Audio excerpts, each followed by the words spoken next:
What is going on, folks? This is CJ here, back with more from Metacast, and I'm here with my man, Prime Gundam. How's it going, sir?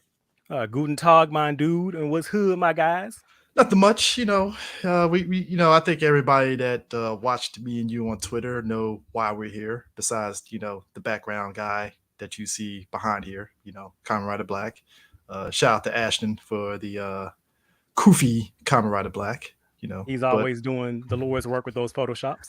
oh yes. I aspire to get there. I'm almost there. I'm almost there. But he's always good for that. But yeah, people are here to watch us just let the chopper loose on some a singular person. But But before before we we do get that, to yeah, before we'll get there. we get there.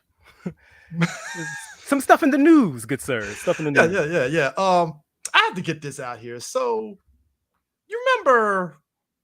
I don't know if it was 2020 when this happened. Remember when Boom Studios did a Kickstarter for like the first 3 volumes of the Power Rangers shit? Yeah, didn't we roast them for that shit? Yeah, we roast them. Time to roast them again because they're doing this shit again for the 30th anniversary. I Um, saw that. I saw that. Now, to be fair and balanced, trademark TR. mhm. That box they have that it comes in, that box looks quite nice. Now, does that box look nice enough for me to give them money the 7th time for the same material? I Mm-mm, don't think so. mm-mm. No. No. I just want people to understand this. The reason why I'm not getting it is that I'm collecting these books. You can get them on Amazon, $50, about $56, $57 a pop. I think volume one, I think year one of the deluxe edition is $70. That's like the highest, but all of them are about $56. Better Now, is off that just the getting these and saving your monies if you don't want to go right, for it. That's just right, me. right? And isn't that the release that our boy Sean has the stories Yes. in? All right, Yes. yeah. So Yes. if I were to decide to give Boom more money, I would probably just buy the one with his story and tell them to go kick rocks. Yeah. And I mean, running down the Kickstarter, the kicker is that, okay, so if you pledge $50, you get the Power 30, the Power Rangers 30 Power Coin comic set, which is basically Mighty Morphin Power Rangers number 0 and How this many times, anniversary special number 1 CJ, Power Coin just edition. just alone, how many times has that single issue been released and sold to us? A lot. Probably more. Yeah. Pledge $100, you get one of the 3 deluxe hardcovers. So you Oh, have to choose Boom! one. You spoil me. So you Just have to one. Oh, choose one. You either get the Power Rangers Archive comic book, book 1, Power Rangers Archive book 2, or Power Rangers Lost Chronicles book 1. 125, you get a special slipcase for one of the hardcovers that you get.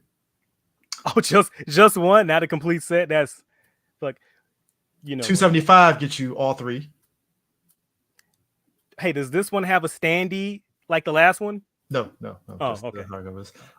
375 gets you all 3 plus the slipcase set and the collectible box. So you got to pay $375 for the collectible box, essentially, with all 3. $500 gets you all of what 275 is, 375 is, plus Angel Grove High School Letterman jacket. Yes, yeah. Don't all lose your mind at the same time, folks. I mean, ladies and gentlemen, please keep your wallets closed. I know it might be difficult, but please keep them sealed and in your pockets. $600 get Oh, it's you. still hold on. It's still going. There's Yes, still more. yes, yes. Okay. $600 gets you the $500, what you get in the $500 set on top of the number 0 PowerCoin edition, the 30th anniversary special number 1 thing, and also the Megazord edition 1-page comic set.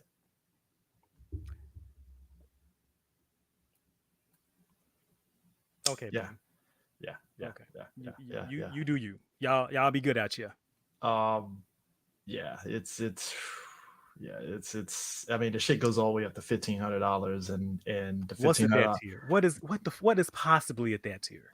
the Power Rangers 30 collectible box, the Angel Gold Letterman jacket, the Boom Elite Deluxe signed slipcase hardcover set. Signed by who? Signed by cover artists Montez and Dan Mora. Oh, the god getting Dan Moore, bless him. Yeah. And you also get the number 0 Power Coin edition that is 9.8 CGC signed.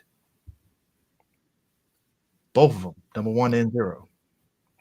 And that's the top one. And then if that's no longer available, apparently. That reward is no longer available. Wow. So whoever that was, I was just about to say whoever does that, you can take that money and you can invest and make your own comic book. I mean, you can get a lot of CSM Kamen Rider belts for $1,500. I mean, there's a lot of things you can do for $1,500. That's way more productive than rebuying material that I'm sure, because if you're a fan, you saw when I put up the hardcover, you saw the hardcovers. I'm like, I just get that, bump that. Like that's what I'm like. I feel like if you're already a fan, I'm pretty sure you already have all of this, the same stories. It's just like they're packaging and repackaging. It's so exhausting. Rod nails it. Sounds like shit I wanted in the 90s. Yes. Yeah. Hey, look, Godspeed to anybody that goes for it. And then on top of that, CJ, it's for the Boom Studios Power Ranger comic books. On top of that, I'll collect it, but I'm not putting that up much for it. That's all I'm saying. Like, there's a line that I draw, and I know everybody has a line where they draw it. I know you got your line where you draw it. So it's like you know nothing what? in this Kickstarter is making me like I want to open my wallet for it. Bump that, right? Like, you know, and you know what? Let me stop. Let's not kink shame. This might get somebody quite moist. And I'm glad something warms your heart. Prime. They had a $25,000 goal. They already made $500,000 with 22 days ago. I'm just saying, like, part of me is asking myself, why couldn't they just make this a regular release? All right, were they worried for scalpers? I mean, because I can assure you, scalpers aren't out here getting Power Ranger books. I'm sorry, they're not. Like, I'm not, and doesn't mean they wouldn't have sold, but I just felt like you could have just sold this through your regular comic book market and then go from there, unless Boom just wants all the profits 100% to themselves and don't have to go through Diamond. That's the only thing I can assume. I mean, I think you might have just hit the nail on the head there, sir. They don't want to go through Diamond. Yeah, probably. And they can get a little bit more money. And I think Kickstarters, they have a lot more press monarchy, I would assume.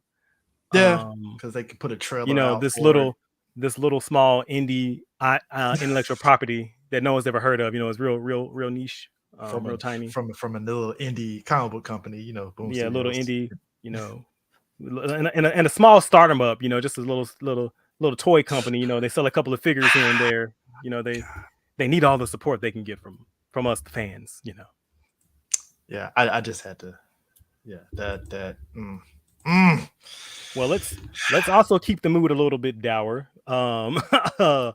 On March 22nd. Well, yeah, that entire week we lost some giants in the toku industry. So I'll let you listen them off.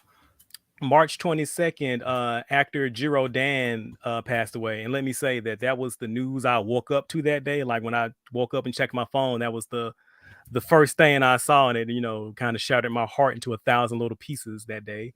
For those who don't know, Jiro Dan played Hideki Go in Return of Ultraman Jack. Mm-hmm. And he was known for popping up from time to time in a lot of various roles. He was also in Godzilla Island and Hurricaneer and Real Soldier as well. So just a veteran in the Toku game, and just he seemed to be a really kind soul. Like I obviously I didn't know the man. I could just speak from what I've seen in his portrayals and what I've seen in interviews, and he just seemed like just a really, really good dude. And I will say, like, Return of Ultraman is one of my favorite Ultraman shows, like easily in my top 5. Mm-hmm. I mean, we talked about him at length when we did the live stream for Superior Ultraman 8 Brothers and stuff, and how good he looked for his age. Like, goddamn, this motherfucker is 74 years old. Like, he died at 74. Damn. Right. And still active acting, I believe. And as I was saying, like, I feel like Return of Ultraman gets overshadowed by OG Ultraman and Ultra 7, but it is a really, really good show. And a lot of that, I feel, is on the back of how Jiro played Dan, versus, you know, the previous two protagonists where Hayato was like, you know, the Boy Scout, you know, good and plenty, and Dan Ultra 7 was a literal alien. Like Jiro played him kind of as like an everyman, and it brought a lot of warmth and a lot of humanity in him, and made a lot of the struggles of Jack, like, you know, really relatable. And it's just really something like he brought a lot to that role. And it's just, I mean, he lived a good life. He had lung cancer. You know, he was kind of battling through that. So I mean, you know, hashtag fuck cancer for one of the worst fucking things ever. And it's just that just fucking sucks, man. It's wild. Wow. Then 2 days later, we lost, and I apologize if I'm gonna butcher his name, but Sada Izuka, who was a special effects artist on the original Ultraman. He was an optical synthesis technician, and he died at 88. And one of his famous contributions, you all, is that he is credited with creating the effect for the spatium beam in the original Ultraman. Really? Yeah. Now you're probably thinking like, oh, that's just a small thing. It's just like a little laser. But like the effect on pop culture that little light beam had, and it's referenced and still referenced and parodied and homage to this day. We can only hope that leave that level of impact on the world and pop culture. And for such a small contribution, the level of impact that had cannot be overstated. Yeah, that's titans of the industry. Titans easily. Is that it? Was that it for That's all I have at the moment, unless I missed. I'm probably sure I missed someone, but those were the two that jumped out at me. Or hit me I think Jiro was the one that I saw, and I was like, holy shit, that guy, wow. Like that was the one that really, I think a lot of people that even if they weren't familiar with him, they seen his face before. Because he did, like I said, he was pretty prolific. He popped up in random places from time to time. And Sentai fans, you should know Real Soldier. Masters, Real Soldier. Yep. So, you know, we talked about length of a lot of the times in Toku, you know, we get toys and stuff, and they've been putting out a lot of weapons and stuff from certain things. The complete selection modification project where you get, you know, pretty much the show accurate belts that cost upwards of like $200-300. So apparently, on the Kamen Rider front, besides the belts, they're doing weapons, and apparently the Pegasus bowgun is up as part of this complete style gigantic. They did the Titan sword previously, apparently. Now, am I tripping, or did they also announce the Don Brothers sword? I believe so. One, if not both of these things, must be gotten. Yeah, I saw that and I was like, I need to know the price, and I'm pretty sure it's probably stupid ridiculous for the price. So yeah, hold on, what's the price that they're quoting for it? I mean, let me see. I'm pretty sure it's probably like $300 or something like that. So okay, no price soon. So we'll see. So they're getting ready to without the Vaseline. Get ready. Yeah. WonderCon happened this past weekend, and we got some 2 new figure arts, SH figure arts that's coming out from Yeats. First up, we have Kamen Rider Tycoon. Let's fucking go. I think, isn't he already up for pre-order on Premium Bandai? I believe so. I think that's going for $80, I think, on Premium Bandai. And then we also have Kamen Rider Buffer, and the price is right there, $80. Yeah, I got him pre-ordered and ready to go. Didn't they also announce Geet's Boost Magnum? Yeah. I didn't see pictures of it, but they definitely did announce that one. So that is definitely happening. Have you been watching King Oger, or are you kind of stocking up on episodes? Oh no, I'm watching that week to week. That and Geets. Have you been watching it? I'm actually stocking up episodes, so I'm doing the opposite of you. So I know they're up to what, episode 7, 8 right now, or 6. Yeah, I think they're on. Yeah, they're about to hit 5 actually. Yeah. Oh damn! I don't know why I was thinking it was 6 for some reason. Yeah, we just got the team just had their first group henshin. Okay. Henshin. Sound like a transformation. Oh man. So they already revealed we're getting a evil ranger. Pretty much he's like a gray version of the Red Ranger, essentially. Well, to be fair, silver. I think he's silver, right? I think Or is he silver. gray? Or is he gray? I don't know. It looks grayish to me. I think I don't know what the color. It could be gray because either way, he's basically think like the Red Ranger except just silver, Yeah, and essentially. I But think he's not. he's not on the team. Like he's getting like a YouTube spinoff.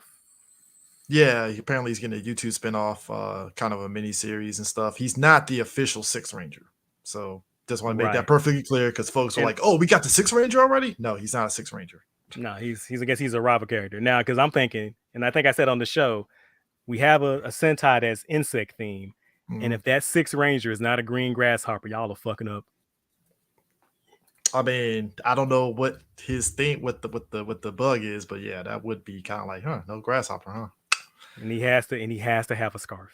He has to have a scarf instead of a cape. He has to have a. Come on, man. Come on. I know. Look.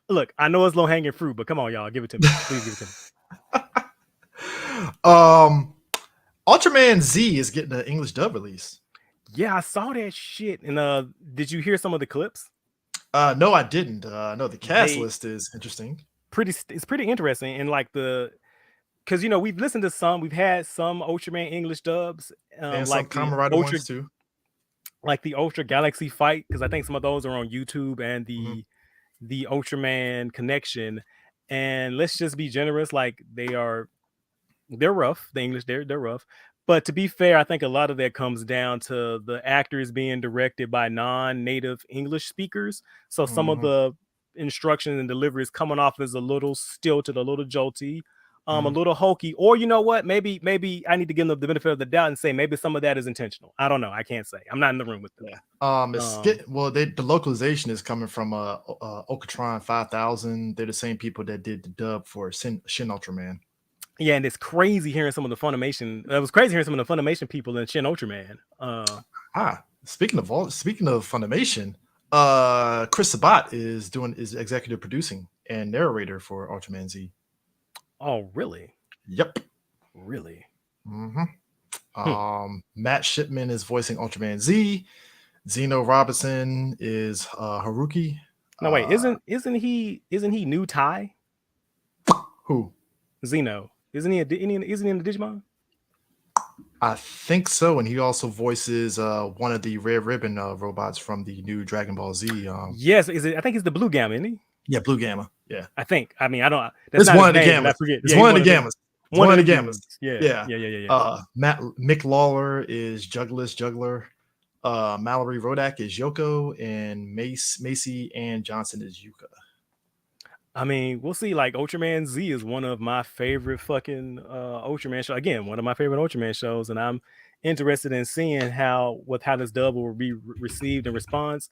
And like we say all the time, man, Subaraya is on that Ultraman agenda by hook or by crook. You niggas gonna be Mhm. fans. Please believe. So switching gears here, Power Rangers. Legend of the White Dragon coming out fall 2023. Theatrical release. Theatrical release.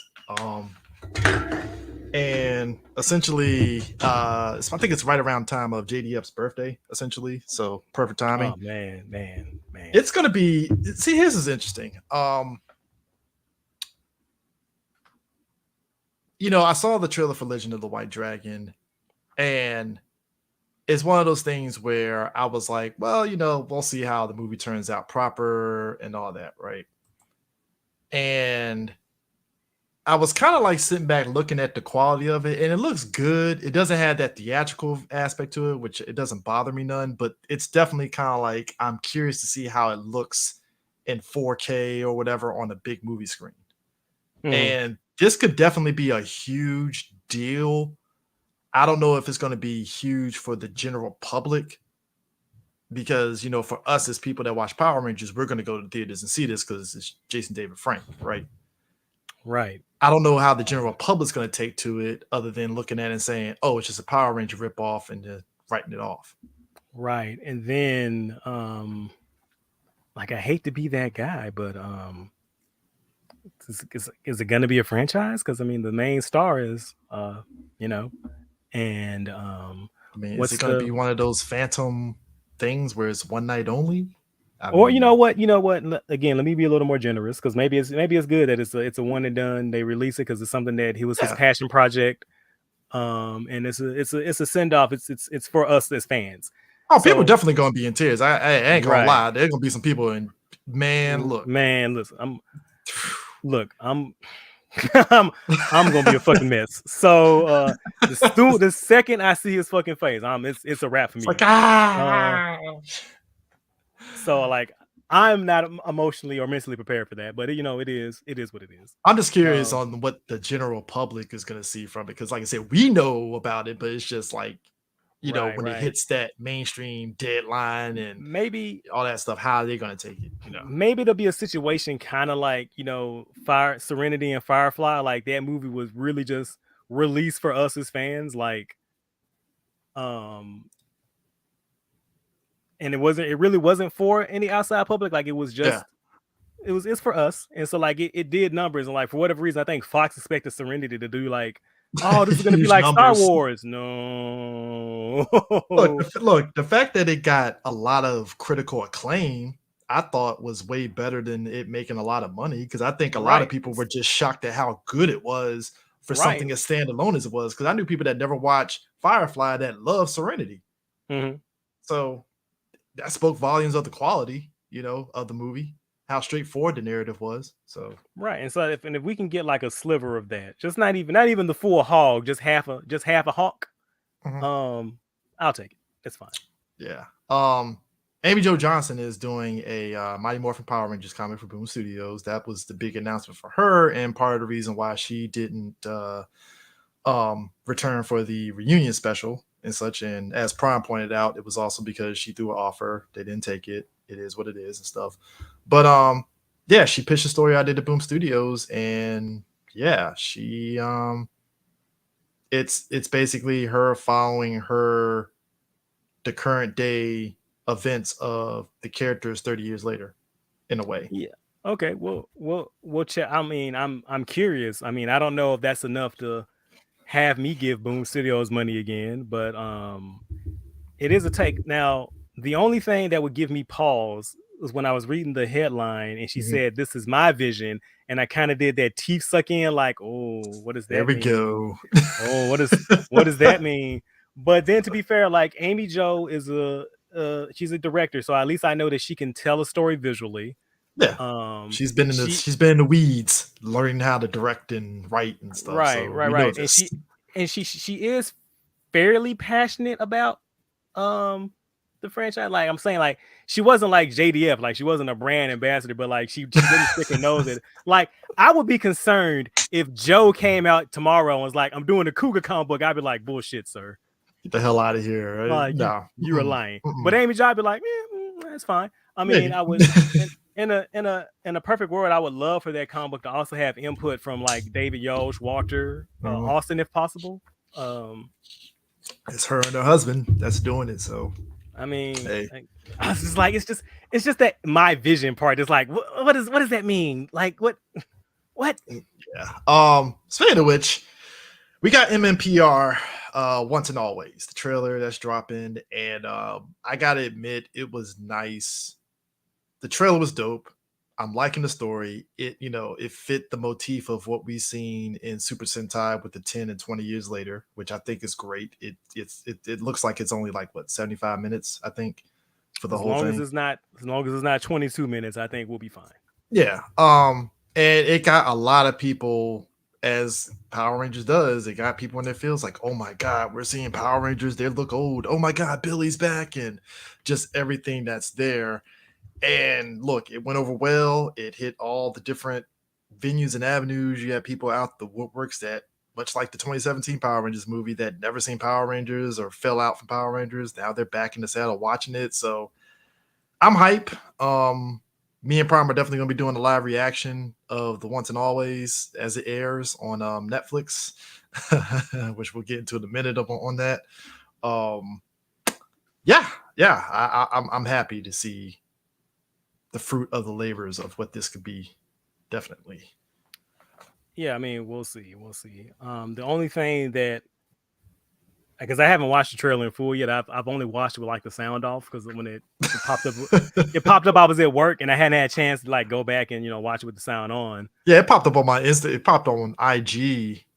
Like I had woke up that morning and took a shower, got dressed and stuff, and I was logging into work and I looked on my phone. As soon as I hit IG, boom, David Yost posted Once and Always trailer, and I was like, "What the hell? There's a trailer for this?" Bam, Right. saw it, and I was like, "Oh, okay, well, damn." Now the only thing that would get me, and I don't want to be a pedantic asshole, but I really, really, really, really, really hope that Robo Rita is just like her evil essence given a body, and That that's would be not, dope. and that's not what I'm hoping it's not. It's just resurrected or transformed Rita. Now it might be whatever same fucking process that brought Zed back in Dino Fury, because that's not Zed, that's a clone in Dino Fury, isn't it? Yeah, Okay. yeah. Because I think Zed came back. Yeah, Zed came back for Dino Fury, which it was. Yeah, so yeah, God, that was weird. That was definitely And a it would weird moment. make a lot more sense for Zed to come back. But whatever. Let them let them Can cook. I We'll see talk what about happens. it real quick? I'll talk about it real quick. So Zed in the Power Rangers comic now has turned into full-blown Zed Ranger, and I'm feeling some Okay, way see, about that. look. I was trying to avoid it, like as we No, talked about no. moving up. We already. Hey, look, we know the theme of this episode. We're letting the chopper loose. I gotta say something. As somebody like me, right? Prime has made his voice known about the Power Rangers comic. Me, I'm still reading it because I find some enjoyment in certain stories. I saw that picture of the Zed Ranger and everybody losing their mind, and me, I'm sitting back like, really? That's like Zed is already badass by himself, right? And we know in MPR lore he wanted his own Dark Rangers, right? But at the end of the day, that's all we knew he wanted. He just wanted his own Dark Rangers. Now we know in the comic, spoilers, Zed used to be was it Eltarian or whatever? Eltarian. Eltarian, yeah. Eltarian end up being in a position where he transformed into Lord Zed. So he's a former Eltarian. And somehow in the comic, boom, he's a Ranger, Zed Ranger. And I'm like, why is it the default for every single thing? And you pointed this out too, is make him a Ranger. See, I've caught on to Boom's trick. So they only get a couple of things in their bag. It's either 1, Tommy, 2, female Red Ranger, 3, swap Rangers colors, traditional colors, and 4, give somebody a Ranger form. That's all they do. That's it. TMNT versus Power Rangers. We already seen in Power Rangers in Space that the Turtles are already good in their own right without Power Ranger powers. Will we get in the crossover? Give the Turtles the Power Ranger powers to make them Ranger Turtles and make the Power Rangers action figures, baby. And make the Power Rangers Mutant Rangers, where they're the animal versions of their powers. So Jason is the T-Rex. It's like, okay, that's cool. Make Shredder Green Ranger, and it's like, yeah, we're selling figures, huh? Okay, I get it, because Power Rangers to sell toys, I get it, but like, we don't need Shredder to be a Power Ranger. Sorry, it's just right. no. Is there maybe an alternative way, or like, and I wouldn't mind some of the stuff if it had like a better story or narrative reason to be. Exactly. But a lot of it is just, and you get a Ranger form, and you get a Ranger form. It's like, man, whatever, man. Yeah, I just had to put that out there because it's like for all the stories that they have me interested in, they always resort back to doing those things. Like, it's like you have these good backstories on Lord Zed. It's like, all right, cool. I like the fact that we're seeing that he's Eltarian and how he came to be. Cool. And then boom, recent story. Oh, make him a Ranger to overcome the new Rita that's in the comics right now. I'm like, right. Did they reveal that Zed is Zordon's brother yet, or are they still saving that? Don't fucking say that. Or are they still saving that nugget for later on down the line? It's probably they haven't yet. Probably later on down the line. Oh, okay. Okay. Yeah. I sleep. Okay. Yeah.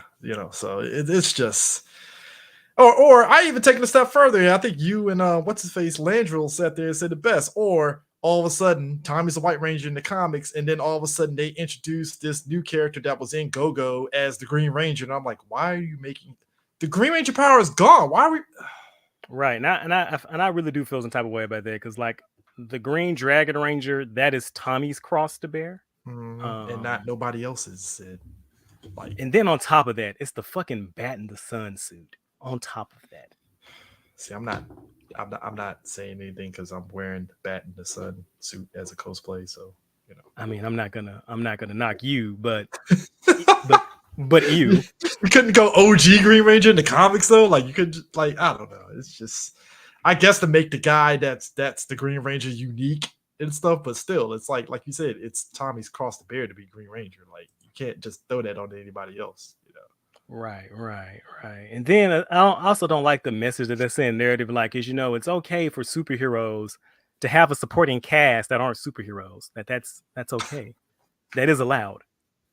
But we saw that's and that's on top of, me and Prom said it best, like the shit with the Psycho Rangers. We got to rehab the Psycho Rangers. Why? They're evil. Let them be evil. The fuck? Like what was the? Nobody asked you to rehab the Psycho Rangers to be, hey, let's eat some popcorn and watch a movie. Like, no, they're evil. Let them be evil. Like, who the fuck was like, we need anti-hero Psycho Rangers? No, nobody really asked for this. We loved them because they were evil. But like, not everyone's really truly evil. Nah, these niggas are. Yeah. These motherfuckers were like Brock Lesnar on the fucking In Space Rangers. They literally were like suplex sitting these motherfuckers. I'm like, yo, that's why we like them, because they just and you know what? Sometimes it's okay if your bad guys are just evil. Like, not everyone needs to be have a tragic fucking backstory. So like, some motherfuckers just want to watch the world burn, and that is okay. That is fine. We're perfectly fine with that. Like that's what makes them evil, because that's it. It's like and then like it's this really weird thing, especially in like US comic books, where you have to go, oh, we have to sympathize with the villain or see where they're coming. Like, you can sympathize, but the problem is you all are trying to make us empathize. And I don't want to. Like, no, like, it's supposed, like, I say this all the time, but like, I get so flustered with people who are like, Magneto is right. I'm like, bro, Magneto is a racist fascist. Like, that's, his character is supposed to be a tragedy. It's not supposed to be something that's aspirational. Like, you're supposed to go, and his fear corrupted him and made him what he hated. Like, it's not supposed to be like, oh yeah, Magneto was right. No. When you start talking about killing children and ethnic cleansings, that's never right. Do you get that right? You understand that, right? It's the reason why I looked at people sideways and Killmonger was right. I was like, guys, this man was literally going to give weapons and start a fucking war. And it was never about his hashtag Hotep ass message. He's a selfish cunt. Like, that was his character. My dude was gonna start a fucking race war, and T'Challa was like, "Hey, dude, if you give guns to everybody, you're just gonna start a war, right? You know this, right? This is not gonna go well for anybody, right?" He's like, "My name is Killmonger. Are you fucking surprised, bro? What do you thought was gonna fucking happen, bro?" Oh my god. Hey, you know what? He's right. It's not as bad as giving Chun. See, again, they sold toys. It was to sell a toy and sell a game. But that's least, at the very least, couldn't they be cool toys? Like, did they have to look so fucking lame? I know. Did you see the fucking Kamen Ranger? Why would you? We talked about it last episode. I showed the picture. We seen the data, guys. Don't buy that. Just no. So, Prime, you ready to talk about your favorite, your BFF cookie? All right, so, ladies and gentlemen, gentle viewers, gather around for the tale as we tell the story of the Pookie Paradox. Or the man that doesn't know when to shut the fuck up. So, you know what, CJ? At this point, it's a tale as old as time. Fans discuss things amongst themselves. Pookie Simon comes in the convo, says some wild ass shit. Top rope. Right? He gets a smidgen of pushback or objective criticism, and then he throws a temper tantrum and says he's being attacked. Like, how, sir? How? You walked into my house. Like, thank you. What the fuck? Okay, so this is what happened last week, y'all. All right. So someone on Twitter had a question about the audio visual fidelity for Once and Always, right? Mm-hmm. And they were in a group of fans discussing it and talking about it. All right. Mm-hmm. So Pookie slides into the conversation again, as he does, And after some back and forth, someone, and I'm paraphrasing here, they make a comment lamenting about the lack of recent physical releases. And I think they said something along the lines of, so like the series can have a proper home video format or something like that. Yeah, basically to the extent of, are we ever going to get a physical release of Once and Always in some way, shape, or form in the future? Which that's been a thing that me and you talked about, because like ever since like the Neo Saban era stuff has not been on physical media consistent with what the previous releases have. Right, and I think the person also said something about how spotty it has been from Samurai to Ninja Steel. Like I'm going back from memory, so y'all please forgive me if I get one or two details a little smudging. But they made that comment about, and I do remember that they said that they wanted the series to have a proper home video format release. That's fair, right? Very fair. So in response to that statement, Pookie said, and this is a direct quote, if you have the right receiver, screen, and home theater system, the Netflix stream should look and sound excellent. Prom, how much is Netflix a month? Okay, see now. It's up to 20 a month, ain't it? Like at least it's up there now. So like, yeah. Okay, all right. So I see that statement, and I couldn't believe what I saw. The audacity, the gall of the white man. It is unparalleled. It is unmatched.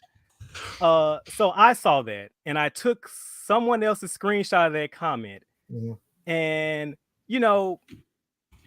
I made some comments about it. And to be fair, because BCJ, I'm all about self-reflection. I look back and I go, well, what I said was kind of salty, but in full context, again, this is not the first time that Pookie has slid in people's mentions and said some off the wall, out of pocket, ridiculous shit. Yeah. So, and I pointed out in my comments, right? Basically, that's what he said, Blake. Pookie stop being poor. Simon Pookie eventually, right? Yep. And so I made a statement pointing out that, this came across as, because I was referring to the response that he gave to the person about physical releases. I said, this comes across as, I was like, this is extremely tone deaf and came across as very elitist. And it's a very odd way to respond to a comment about physical media, right? It was a real let them eat cake moment, if you will. Telling his fans that if they had the right streaming equipment, you don't need to have a physical release, which, that's wrong. You're allowed to be wrong. That's fine. Yeah, you're allowed to. I mean, I also bet he thinks Spotify sounds better than a vinyl, which you're allowed to have that opinion. Each their own. It's dog shit wrong, but you can have it. That's fine. One is convenient, the other gives you proper audio sound quality. It's just that's. I mean, it's you are comparing Doritos to a steak. Like it isn't. It's like MP3. It's like when MP3s came out. A lot of sound files were like, audio files, as they say, the people that, are very keen on audio. They're like, yeah, MP3s are convenient, but the sound quality is not as good as actual, like, raw physical copy of the music that you're buying. Right. And they serve similar functions, but they meet two very different needs and very different tastes. So, I made a few comments, and again, like I said, I was kind of salty, but, a straw can only take so much, right? Because this is, again, not the first time he's done this, and it's probably gonna not be the last time he does this. As our planet rotates. Oh no, it's not. We'll get there, CJ. We'll get there. Let's not spoil the fans. Okay, so as I said, my issue with the way he replied to that fan about physical media, right, and how it came across as elitist, and to be frankly, a little mean spirited to his fans, like. He's basically telling them, you're nice, sir. It was all the way mean spirit. It wasn't just, it was a little, no. It was, I mean, look, I'm benefit of the doubt. So it's a real odd look to tell fans of your work that instead of trying to give you money for the show, you just need to spend money on a home theater and you wouldn't need it. Like that's just what the fuck? Just need a 4.0 surround sound system and $18.99 for Netflix and you'd be good. It's great. Right. I mean, so anyway, right. Yeah. So, like I said, I took somebody's screenshot of the comments. I did not at this dude. I did not reply to the conversation. I didn't even say his name in any of my tweets. Mhm. And again, I used a screenshot from somebody else. And lo and behold, guess who comes slinking their way into my mentions? You guessed it. That's right. It's our friend Pookie Cookie. So he comes in and is like, that's not what I said. I was like, Really? okay, so I have eyes, right? Like I can see what you wrote and what you replied to. And he said, oh, then he started trying to like walk it back in this weird way. Like he was talking about, oh, I was talking about 4K and Dolby Atmos and some shit. And I said, okay, you know what? That's nice. Fair. But calling your fans poor unfortunates for wanting to support a show they like is a choice that you made, sir. That's a choice. It is a choice. You're right. Right. And so, even if what he said, even if that was not his intent, intent does not equal impact. And I'm like, I'm so frustrated that in 2023, we are still having to say this to white people. Like, you may mean well, but like your impact can be 100% 180 from your intent. And so, like, if that's not what you intended, like all you had to go was like, okay, my bad. That's not what I intended. But no, he like double down and triples down and starts doing the white man martial arts of deflect, distract, and deny. So white man martial arts. God damn it, man. And so, like, look, like I said, I'm about self-reflection. I'm like, let me take a step back. I'm like I said, I was salty. Maybe I misinterpreted what he said. And like I looked at the comments, and CJ, for every one person going, oh man, y'all stretching, he didn't call y'all poor, you stretch Armstrong, whatever the fuck. There were 3 or 5 people who had the same reaction I had, and there were people doing memes about stacking your paper. So like they were like, you are twisting my words. We were not twisting your words. We were just restating what you fucking said. Verbatim. And so, right. So then he starts doubling down some more. And now I got the full Pookie Patrol pie in my mentions, gaslighting me like they're fucking Trump supporters, right? Going, he didn't say that exactly. So here's the thing, CJ. Words mean things, right? They do. And when combined into sentences, those words can carry subtext, metaphor, indirect, direct statements. So I'll give you an example. One of the members of the Pookie Patrol told me to go touch grass. And I said, right after you get off your knees. Now, they were implying that I was a fat, sweaty nerd. And I was implying with my words that they were a cocksucker. But we never directly called each other those things because they were implied by the words in the situation in the context of the words that we chose. Isn't learning about language and communication fun, CJ? Yes, it is. It is. All right. And my dude, Jax, bless this man, on Twitter, he said it best. He said he didn't literally say you're broke. That's a good point. One question, though. What kind of answer is just have a home movie theater set up to the statement of y'all ever gonna make DVDs? Like, what? That's it. That is it. So me and Cookie go back and forth a little bit. And he says something along the lines of like, physical release aren't under my purview. I don't have control of that at all. And I said, that is it. That is the logical answer that we would expect of somebody to that person's statement, not what you previously said, which was completely such a tone-deaf, classist response. So, and then even then, CJ, I find that statement highly dubious, but I have no choice but to believe him because he said it. Gotta take it at his word. Take him at his word. But I find that statement as well highly dubious because I know for a fact on other certain shows like Doctor Who, the showrunner, head executive, they have control over everything, even down to what logos get used on shit. And so, you know what? To be fair, maybe he's right. Maybe he's right. You know, different franchises, different companies, different brand. I'll take him at his word. I'll believe him at that. Yeah. And so, and I also find that this entire exchange, the irony, very palpable. That people were saying, I was saying that it was his fault that we weren't getting DVDs. Like, you're blaming Pookie that we're not getting DVDs. I never said a goddamn thing about it being Pookie's fault that we're not getting physical releases. I was pointing out that he was being extremely dismissive, divisive, and rude to, again, need I note, his fans. And like, why am I more concerned about public relations than this motherfucker? Like, what the fuck? Now, again, I pointed out the words that he was saying, and I need to remind you that I did not at this man, I did not tag this man, I did not use this man's names anywhere in my tweets. And he goes, "Oh, I'm being attacked." And he says, "I'm going to start blocking people." And like, we're not being fair to him. And I'm like, dude, you came here. You approached me. It's like, I didn't tag you into my tweets. I just I didn't call you. You came here of your own fucking free will. Now, he thinks that a block is a punishment. Bro, this is paradise. I never have to see your fucking tweets ever again. Like, if you ever want to punish me, you can need to contact Muskrat and be like, make my feed nothing but your tweets. That's punishment. That's fucking torture. I wouldn't know what to do. So as we're going through before, because I was trying to, be civil in this entire exchange. Yeah.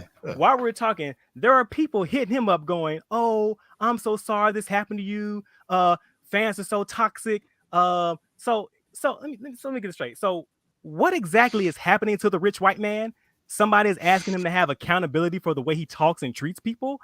Like, I know at this stage in America, that's like trying to pull a unicorn tooth, but I mean, we can try to come to some kind of agreement here. And like the fact that he and the Pookie Patrol are calling me toxic in the worst of the fandom. And need I remind you, CJ, a fandom that is full of xenophobes, abusers, liars, and scammers, because I just restated the words that he himself said. And then he came at me, and because I didn't give him an answer that he didn't like, he got his little feelings hurt. Gee golly, I'm such a fucking monster. Like, what the fuck? Now, my man Alex said I fucked up, is where I was trying to have a discussion with people who pay for Twitter. That was my first mistake. So, well, I'll take accountability on that. That's on me. My bad. I shouldn't have done that. Now, I have never seen someone, CJ, with level of talent that reaches like a half an inch above mid. Like, it's just like half a notch above mid. Like, the most unseasoned ass chicken writing to have this many sycophants and dick riders. I'm like, are Power Ranger fans that deeply lost in the desert and that desperate for validation that they need to have this really strange, toxic parasocial relationship with this dude who is clearly miserable in his job? I mean, let's be real. Like, nobody is above critique, and I think that's the issue people have, because it's like, I was just going to say, because people treat him like he is the god of Power Rangers, and he is clearly not, because we've seen his work. I mean, because even beyond just Cookie, I've always been of the school of thought that if you're not providing any sort of value to help a conversation, you should probably just not talk. We've seen, like, James Gunn right now is doing good work because he's out here like, yo, I have a plan for the DC movies, just as an example. And he's out here debunking a lot of the bullshit that gets pushed out as news. And also, to be fair to James Gunn, like, half of that shit, like, bro, you don't even have to reply to him. Like, let that shit fly. Let it go. Yeah, but at the core of it, I get it, because it's like, yeah, these people are spreading things that could actually fuck up our movies in terms of people's expectations beyond just what they might expect as fans, obviously. But like, no, this could hurt that. And I think that, and like you said, it's like there's nothing you could do about that because it's always going to happen regardless of how many things you do. But at least at the core, I get it. But then you get people like Cookie and others where they just say stuff unabashedly, and it's like, bro, just don't stop talking. Stop talking. Like that dude who said he hated watching Power Rangers for research for the comic book. Why are you telling us this, bro? Stop, we didn't ask. Keep that to yourself. Like, no, we didn't fucking ask for that shit. And it's like, you know what I mean? Like, yeah. And I like I said, I felt for a second like I was drinking crazy juice. I'm like, I know what I read what this motherfucker said. Like, I know I'm not missing crazy what he was fucking saying. Like, I know I'm not nuts. And go ahead. No, you got. I was just drinking something. Yeah, so just would defend this dude to the fucking death. So like, it's other insane. So like, this is not the first time. It's not the first time. It's not the last time. This is something that he constantly does. And anytime he gets anything that isn't universal praise or slobbing on his knob, he gets in his fucking feelings. Like, we didn't ask you to be here. Like, why? First of all, why are you responding to people that don't at you? Like, that means that are you that insecure, that unsure of your work? And see, like, again, I don't know Cookie. And look, people wondering, why do I call him Cookie? I call him Cookie because he's soft as fuck and he crumples.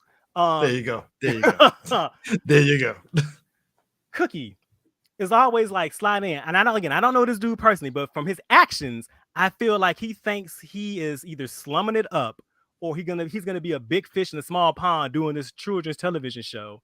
I mean, he said it best. He's already about to leave after this show's done. So it's like, right. Damn, dude, really? Damn. He said, after my 10 episodes of Cosmic Fury, my obligation is done. Why are you fucking talking to me then? Go away. Also, go edit. He just showed his hand in the fact of, confirm. Cosmic Fury is only getting 10 episodes. Thanks. Right. Thanks, bro. Thanks. Bro, go away. Don't you have some shows there? Like, why are you bothering me? Why are you? And bear in mind, I want to make this note. Cookie is not the first person that's a writer or somebody of a certain status that goes around quote tweeting and atting people, because we've seen movie directors do this shit. Right.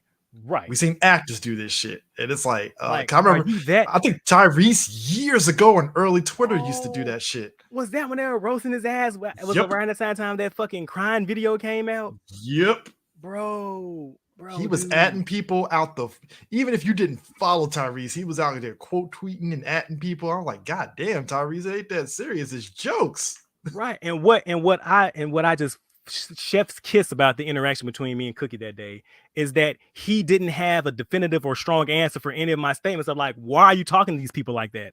Like, why? Because I didn't say that. You said that. Why are you talking to them like that? And he didn't have a response, because usually I think he's used to interacting with trolls and sycophants. So anyone, again, who gives him like any level of pushback, his brain can't comprehend that. I mean, again, I've seen his writing, so it makes sense. That's logical to me. Like, he couldn't. I get that. Hold on. CJ, do you see how language works? Do you see what I'm doing? Do you see what I'm doing there? Yes, okay. Yes. Okay. Yes. Okay, good. All right.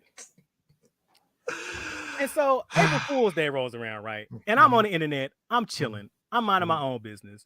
And it gets dropped in the group chat, a bunch of messages from Pookie, I guess, talking to a burner account, asking about physical releases. And he's gone like complete fucking mask off. And I saw those messages and I'm just like, okay. So let me get this straight, CJ. So I point out the way that Pookie talks to people is rude and anti-customer. And for April Fools, he does a bit where he's rude and anti-customer. I'm like, where's the joke? That's how he normally talks to y'all. Like, I don't what's funny about this? Like, that's his normal. That's his normal interaction with you all. Where's the April Fool's Day joke? Like, look, I want everyone right now. I want people to understand April Fool's jokes has to work when you actually make a joke that's opposite of what you are, what you do. Like that entire Twitter thread he had with himself, that was just you. That where's the joke? Now, and I want everyone here to know that on April Fool's Day, I was not as petty or as cruel as I wanted to be. And I want you all to remember that. I want you all to remember on that day that I didn't go mask off, because when I woke up that morning, I had the idea I'm gonna at Pookie and go, hey Simon, look, man. Oh no, words were exchanged. I just want to say from the bottom of my heart, I want to deeply and sincerely apologize. Psych, bitch, suck my dick. I didn't do that though. I didn't do that. I didn't do that. Because we're adults, Prime. All right, we're adults. Right. Again, why am I thinking more about public relations than he is? I don't fucking know. We do podcasts, Prime, so we think about public relations all the time. Look. It's like that post I put up. It's people who can't communicate think everything is an argument, and people who lack accountability think everything is an attack. Ironically, Cookie is both. Yeah, you're right. So, and because I know they might do it, and I know they're gonna probably quote me out of context. That's fine. You do you. Send this bit to Pookie. I want him to know it was me, and he can still go fuck himself. Yeah, that whole saga had me in tears. I was just like, damn, like that's where we're at, huh? All right, cool. You know, what yeah. Weak as water. Weak as water. Man. You know what? Say what you will about Kyle Hings, but at least he was accepting the criticism when he was right. Yeah, true. Right, because even true. Like, look, yeah. we gave Kyle a lot of flack, but even he was like, yeah, I don't know a lot of shit, and he was honest about it. Yeah, I wish he wasn't, because he was telling this shit like we shouldn't know. Like, Don't tell me that shit, Kyle. I don't even But know about it that. was, but it felt like there was a little bit of lament from Cal, like, damn it, I wish I knew more, when I did this, That's but it going. is what it I feel is, like it's kind of going thing. too far, but I feel like at least he was open to criticism, because Yeah. criticism at the end of the day is about offering something constructive to help people grow and learn. Like, when have we ever just been negative about anything, Pookie? Have we ever been just truly just negative about anything he's done? I mean, we No, it's called him just, out for like the but stupid shit that he says as a person. yeah. I But mean, but like the thing of it is, we've critiqued, dude. No, because we haven't done a Morphin Metacast on Donald Fury. We did it on and see, Beast Mode. here's my thing But though. like, Here's my thing though. Now, because of his actions, I don't know if I can. I don't know if I can be partial, because I can't separate the art from the artist now, because he's such a dipshit. Like, he's giving me real JK vibes. You know what I mean? it's like, how can I love Harry Potter and JK's out here being a dick? It's like, fuck. I'm getting that vibe. He gives that aura, that energy. You know what I'm saying? Like, I mean, and look, we had our critiques of Cal, but I would say, to Cal's credit, I even said it so too.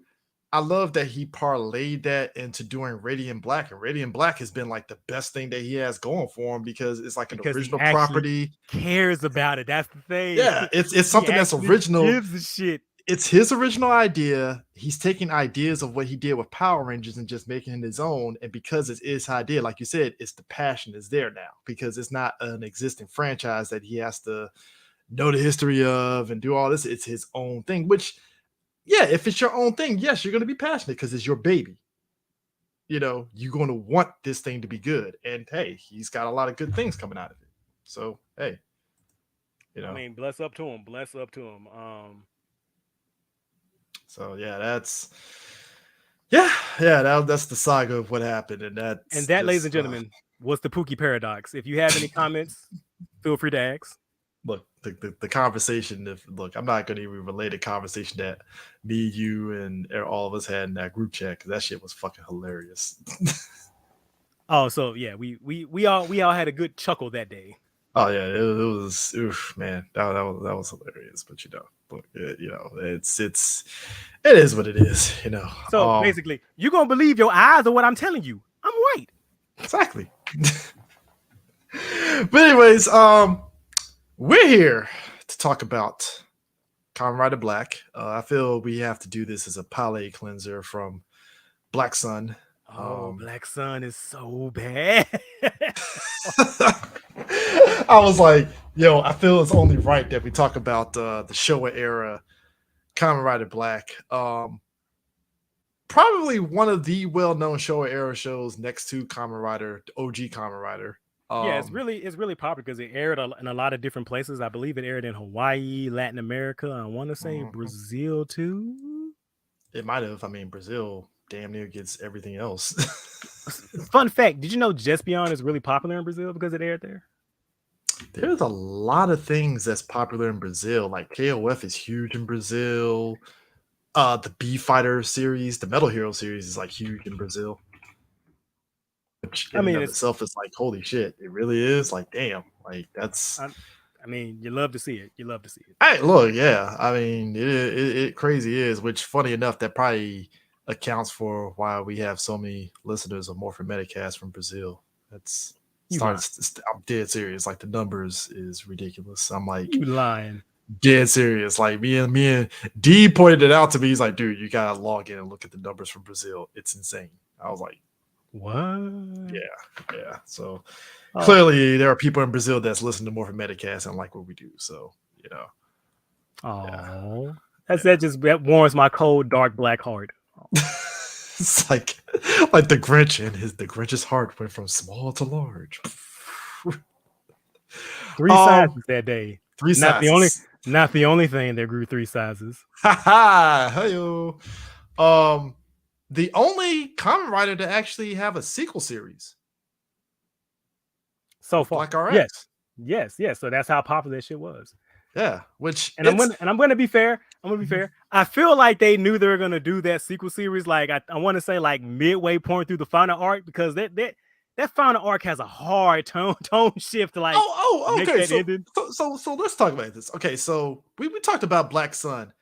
The baseline of what we talked about with Black Sun is essentially what Kamen Rider Black is. Black Shadow Moon, they were created by Gorgon to essentially be in line to be the next Creation King. Right. Gorgon, just like in Black Sun, shows they had people in political power that was essentially netting them money to keep going with their shenanigans. Yeah, and Essentially, their promise is if you do X, Y, and Z for us, we'll make you immortal just like us. yeah, essentially. And so everything for the most part is in line. Black Sun pretty much got the baseline of it and stuff. Where it diverges is that Kamen Rider Black, just overall, it's still at its core a Kamen Rider show. It's still a superhero show. Yeah, it's still a superhero show. It's nothing super serious and such. And I mean, it has its moments, but it doesn't forget what it is. Yeah, it knows what it is and stuff. And like you said, the latter half of the series, it takes a hard turn because I want to make people perfectly clear here, right? The first, like after the first episode where we get the backstory of Black and we see how he came to be, his dad gets killed and he has to fight off, Black has to fight off the three priests, right? A good chunk of the beginning parts of the series is just Monster of the Week, occasional stuff with the politicians, and Kamen Rider Black facing off against mutants, right? And then freaking what's his face? What was it? Bill. I'm gonna botch his name up. What's his Virginia guy, yeah, Virginia. He comes in, and that's when the series actually ends up having a semblance of a story where we have basically two factions at play here in terms of what they want to do for the world, because Virginia wants to take over the world, and then the priests just basically want to get a new Creation King. Right, and they were playing some hardcore fucking Game of Thrones with that shit. Mm-hmm. And mad respect to the Creation King. He's a goddamn troll. Yes, he on that shit. He on that bullshit. Yeah, it does it gets Game of Thronesy, and then once like Shadow Moon pops up in like the last like 13, 14 episodes of the show, it's like off to the races, bro. Those last like that arc when the minute Shadow Moon wakes up, that shit is peak Kamen Rider. It is dope. Oh yeah, yeah. He goes in and was like, "Hey, dog, I love that sword. It's mine now." But I'm the sword. Well, then what do I have? A tombstone, bitch. Get the fuck out of here. You die. It's like, enjoy that dirt nap, bitch. Yo. Why does Shadow Moon have to Devo my man like that? Right. And I think I said this on the Black Sun. Like, we obviously everybody likes Shadow Moon. Like, who the fuck doesn't like Shadow Moon? Come on. The design, everything is like, yeah. Come on. Cool as fuck. But where I think one of the things that I would say that Black Sun did better is that Shadow Moon, like I said, had a little more agency. Like the second that Nobuhiko wakes up in the original show, like that's not him anymore. Like he's been completely brainwashed. He's like evil. He is gone. And he's like, and to be fair, like he spends most of his time just standing around making evil speeches. And I guess they didn't want to have that shiny ass suit out doing stunts and shit because he didn't have that many fights. Now he did get a dope fight in the was it the Onigashima movie before? Was it the Onigashima movie or was it the other movie where he fights in that quarry and he does that jump technique? Anyway. Yeah. He didn't get that many like one-on-one fights until like later on to the show. But like he's just like, oh, I'm gonna be Gollum because he's been brainwashed. Like that would have happened to Kotaro. Now Black Sun, Nobuhiko, he's not brainwashed. He is imprisoned, but like he breaks everything that he does, he breaks out, and everything that he does is his choice. Like, and we can see why he's making the choices that he's making. And it's not just to be like he arrives at the same goal, but he takes a different path of his choose. Am I making sense? Because it sounds like I'm no, because it's essentially him and Black Sun and him and Black and Black Sun. They essentially are kind of working together until he's like, hold on. Yeah, nah. This is the direction I'm going in, and that's when their paths kind of diverge. Yeah, he went full Killmonger, if you will. Yeah, it's like nah. These people gotta go. It's like we're not doing this, right? So and that's, to be honest with you, that's what makes it funny, because him being brainwashed in this one, it's because the priests basically they're pretty much on the losing end of things, and man. Kotaro was getting in their ass, man. So basically, they're like, all right, let's just go on ahead and revive Shadow Moon out of his coma early, and it's at the expense of them turning back into humans when they do this. So they can't turn back into humans once they revived them, and that's when Shadow Moon ends up becoming the main player of it. But I would say the lead up to it, it's like I said, the standard Monster of the Day formulas. I like the mutant designs because they're all just different, monsters that you see. They have, like I said, was it hold on, because I have a list of them up here. Because it's like all these different monsters. You have freaking, you have basically all of them: bat mutants, spider mutants, leopard, goat, flea, silkworm, eagle, a bee. Like, just think any sort of animal or bug. That's the type of mutant that you're gonna get. Yeah, and I think it's understated. I think how popular this show was, because a lot of what happened in Black that then kind of becomes the template for a lot of like the early Heisei shows, especially in tone, like Kuga to a degree. Yeah, but basically a lot like he sets the pace. Like, it's the first Kamen Rider without a scarf or without a muffler.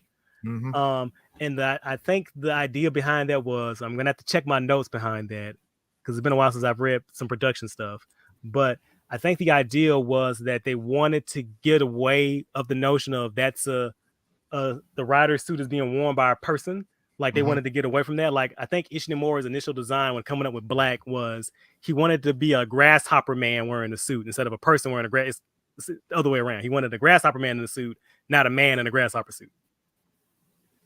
That's confusing, but yeah, he wanted a grasshopper.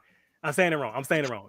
He wanted a grasshopper man wearing a suit, not a man wearing a grasshopper suit. Does that make sense? Okay. Right, yeah. That makes sense, because I was like, that doesn't make. I'm confused. Right. Yeah, he wanted to strain more toward. He wanted to get away from to not make it like there's a human, because in some of the Showa suits, like on especially Ichigo and Ego, you can still see like the human underneath. Like, you can see their neckline and all that shit.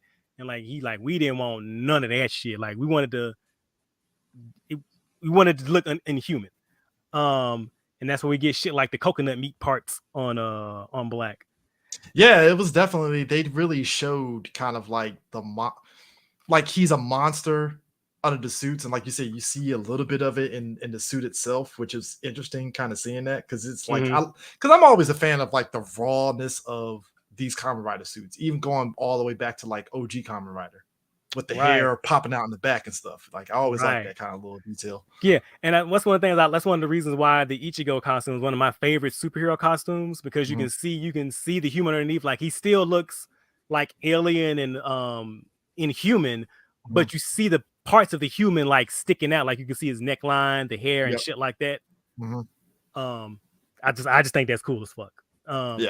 Also, a lot of the formula from current Rider, like Black versus Shadow Moon, that set the formula for a lot of the Rider versus Rider in later shows. And a lot of Kamen Rider Black is kind of like a return to origin. So it's like essentially a retelling of the original show. Yeah, because OG Kamen Rider is, he got kidnapped, turned into a cyborg, and then fighting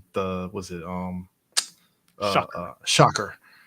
Which shout out to Shin Kamen Rider, because that shit looks fire. I got the prologue, but I don't know if I want to watch it yet, if I want to save it for when I see the whole movie. But anyway, just had to throw that out there. Yes, I mean, I'm excited. I mean, okay. So anyway, yeah. And so a lot of that goes to like like you said, it has a lot of those same elements. So I think one of the producers said, and again, I'm trying to remember because it's been so many years since I've read this shit, but one of the things they were trying to do is that they took the 5 characteristics, like what makes a Kamen Rider a Kamen Rider. So you got a hero who escapes from an evil organization, cyborg, riding a motorcycle, grasshopper motif, superhero for justice. So they wanted to take those 5 elements and remix it and do it like a contemporary. A great example. So just like how Gundam Seed is like a retelling of Mobile Suit Gundam of the original, kind of in that same way, because they hit some of those same points and it remixes some of those elements. Like, for example, the Kamen Rider boys in this show, instead of being kids who help out Kamen Rider like a little fun after school club, These are child soldiers, or dudes who are forced to stop aging and are like a little guerrilla combat. So it takes certain elements and it twisted it. And I think it does a lot of it really well. Oh yeah, I mean even down to the high drama between Shadow Moon and Kotaru, because it's like there's a point where Kotaru transforms back into his human form, and you see the humanity a little bit in Shadow Moon pop out. Right, and a lot of that does to the actors. Fun fact: the homeboy who played Nobuhiko, he was the second up for Kotaro, so they just really, they just cast him as Nobuhiko. Oh, that was interesting.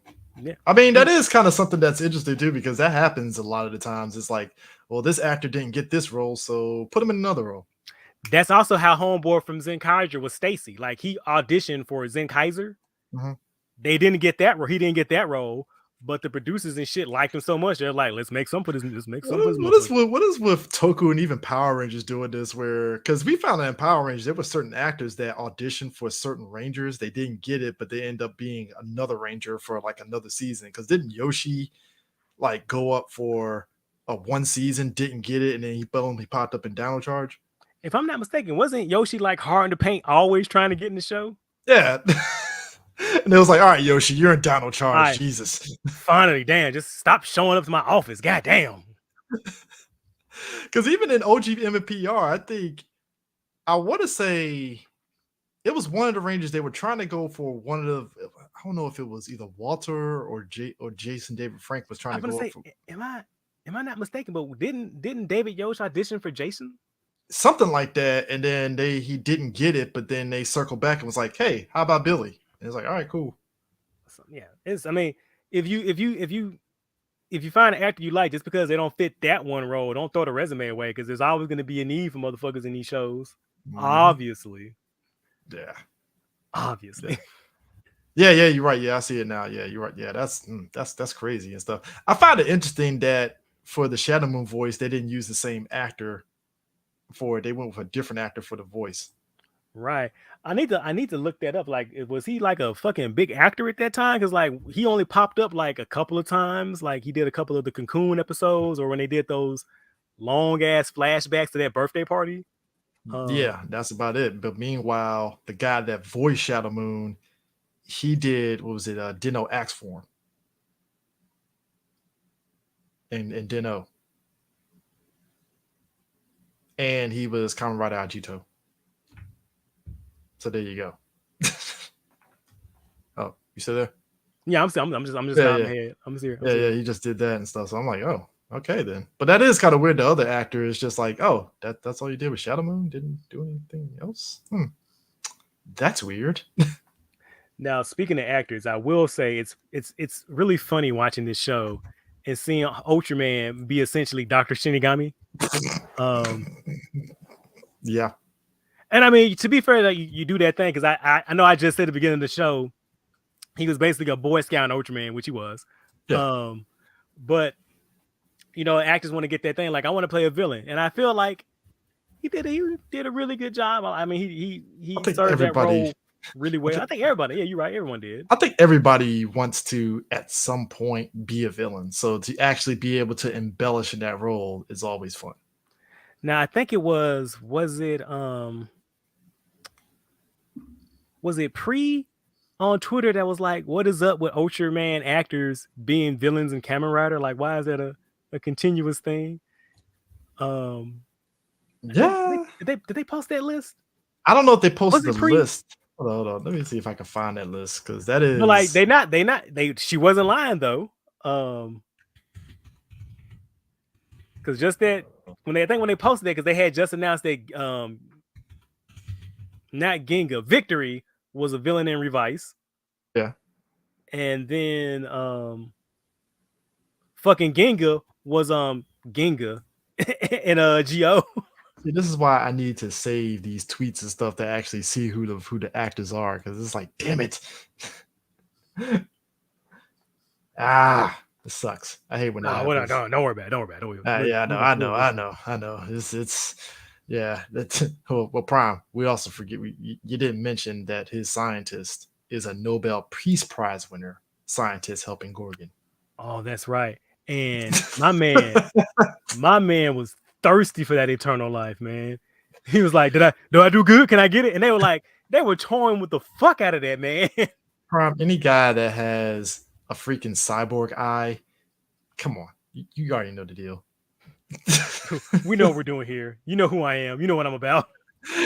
And I mean, for his efforts, yeah, sorry, dog. You didn't eliminate Black like we wanted to. Kill him. Right. You didn't commit fully to the bit. And like really great character writing. Because like Kotaru could have been petty as fuck when that man came to him for help. But because Kotaru's a hero, he was like, I guess I'll save your motherfucking life. I mean, he didn't succeed, but he tried, though. He tried. You know, it's the thought that counts. Yeah. I mean, look, out of all the humans that had helped Gorgon, I felt bad for the actress. Oh, yeah. Like that the leopard mutant assassinated because she basically mentioned Kotaru and Nobuhiko were going to be Century Kings. And I was like, did you see the fucking record scratch at their party, though? Yeah. When they're like, bitch, if you don't shut the fuck up. Shut the fuck up. What are you doing? No. Get her. Kill her right now. Kill her. Get her ass out of here. Get her ass out of here. Yo, look, this show, I can't look. Spoiler alert, we highly recommend this show. Oh, I'm sorry. I highly recommend this show. Spoiler alert. Look, fuck the politicians for a second. All the other humans, we mentioned the actress that was helping them. They had a fucking former military guy train their fucking destruction team for Gorgon. Look, like, I was just that's like getting Dick Cheney to be like, hey, Dick, we need you to train our mutant forces with your money over here, please. That would be great. You mean that's like getting Dick Cheney to be Dick Cheney? Is that what you mean? Yeah, basically. You know, but the only difference is Kotaru is not going to convince Dick Cheney to stop his evil ways. That's just not happening. I mean, nah. And I just want to say, like, I really love this show, man. And I really think that like this is my favorite era of Toku, like the late 80s, early 90s, because like shit gets bat nuts. Like I was explaining some plot threads to the woman, and she thought I was mad-libbing. She thought I was making this shit up. I'm like, no, you cannot make this shit up. This is what literally happens in the show. Like I told her about the episode where Kotaru runs up on that father training his son on the motorcycle, and had to go into hiding because his father built a super motorcycle, and that motorcycle is going to be what defeats Gogum, and Gogum wants it to take over the world. How is a single? Oh, sorry, it was going to be a fleet. I was about to say, how is a single motorcycle? Toku, but no, I forget. It's supposed to be a fleet. To be fair, it's supposed to be an armada of motorcycles, not just one super cycle. And then armada. I explained the episode about the crab moms who was kidnapping moms to take them underground to raise the baby mutants.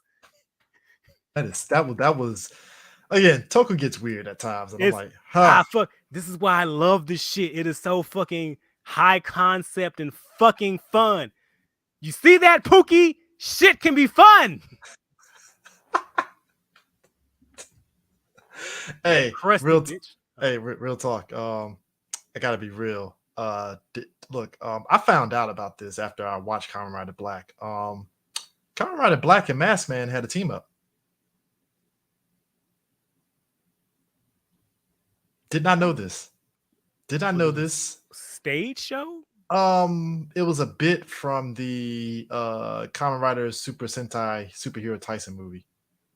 Oh, fuck, that's right. The G3 Project D. Yeah. Not the G3, but the Kamen Rider 3, the Grand Prix. That shit. Yeah, I thought it was interesting seeing that team because I think they didn't do, because look, we talk at length of how Power Rangers was ahead of the curve with Mask Rider and Power Rangers teaming up, which was huge. They didn't really do any sort of Kamen Rider Super Sentai team up until when? Like Decade and Shinkanger.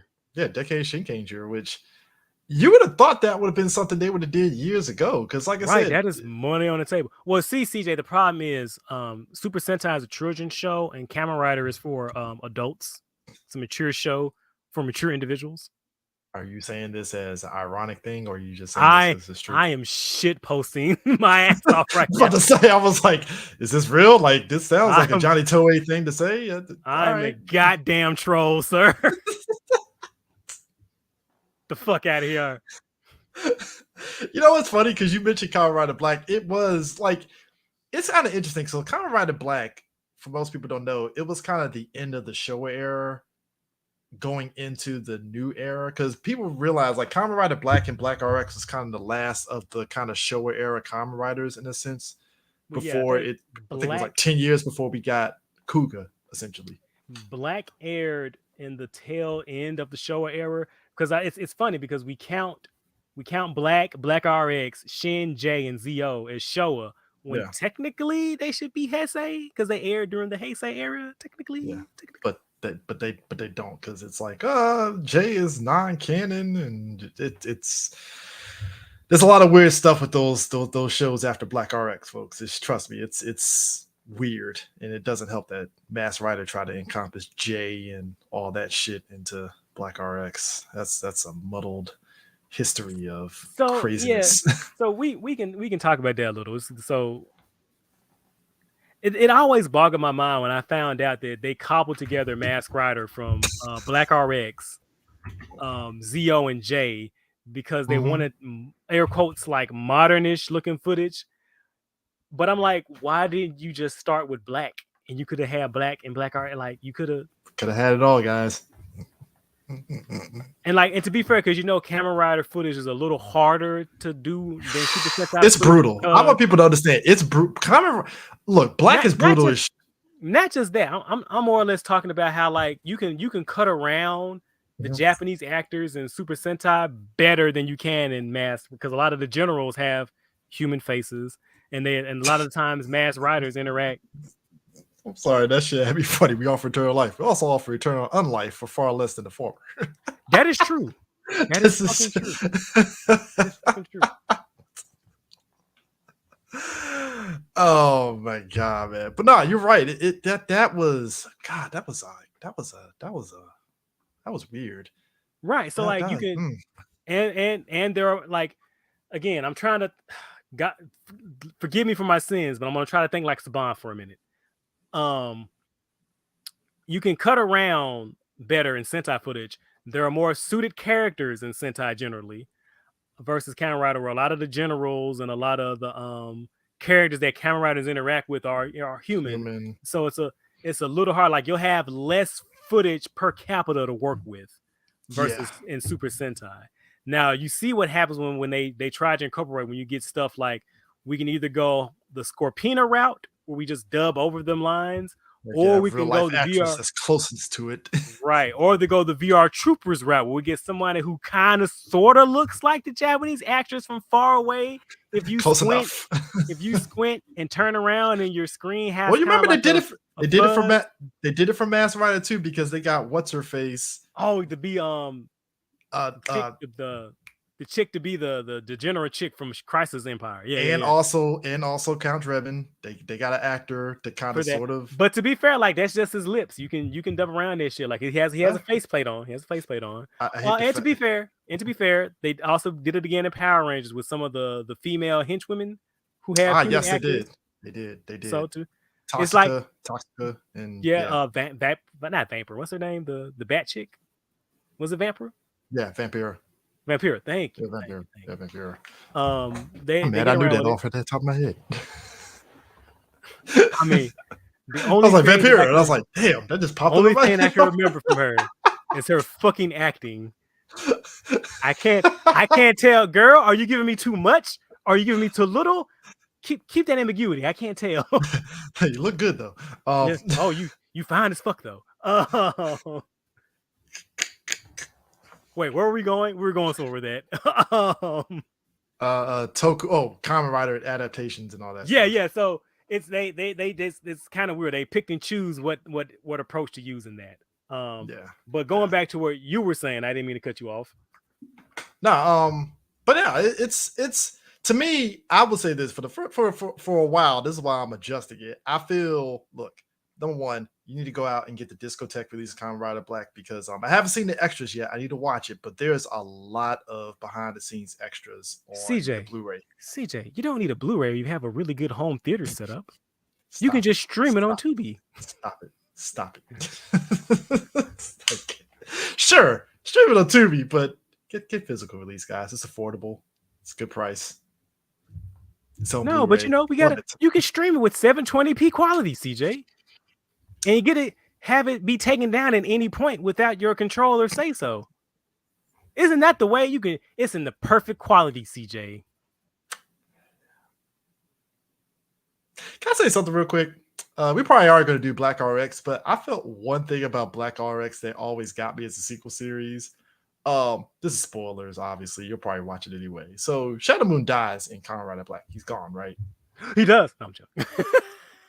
Him coming back in Black RX just felt out of the blue, considering there's nobody from fucking Gorgon in in Black RX except like Shadow King is just the only remnant of Gorgon that you're gonna see in Black RX, and he just felt out of just like, why are you here, sir? Like, I felt like the obligation is like, I mean, well, he was a popular character. I mean, bring him back. He has 2 swords now, toys. Let's go. Back.